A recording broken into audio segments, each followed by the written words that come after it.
Yo! Para sa lahat ng nagtatrabaho, hindi dahil masipag tayo, kundi dahil may bills. Gigising ng umaga, mata ko'y nakapikit. Alam ko'y 5 beses pero tulog pa rin ang isip. Kape sa umaga para medyo maging tao. Pagtingin sa wallet, ay, multo pala to.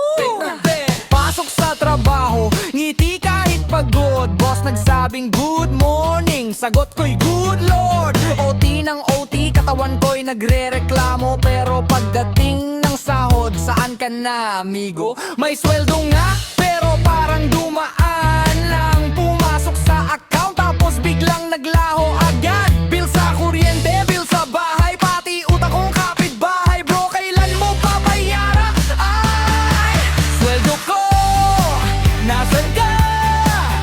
Kaninang umaga nandito ka pa. Pagdating ng gabi, goodbye na. Parang ex kong biglang naglaho na. Sweldo ko, balik ka. Kahit isang araw lang, please naman. Hindi ako maluho, swear sa Diyos. Mahal lang talaga ang buhay ko.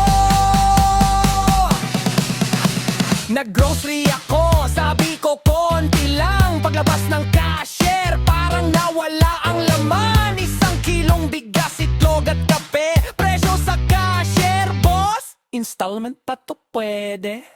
Nagtipid ako buong buwan, proud na proud. Pero may dumating na message, pare ram daw.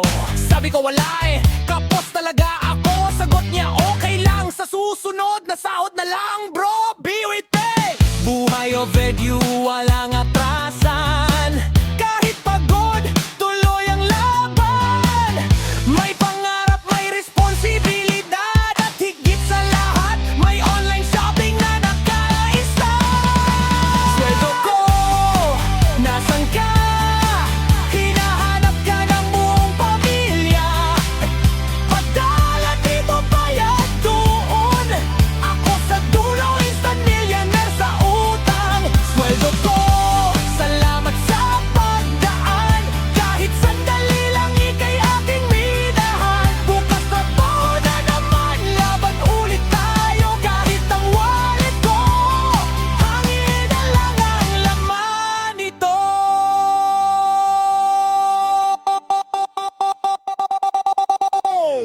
Biwid. Boss, may advance po ba? Wala. Okay lang po, nagtatanong lang. Sweldo ko,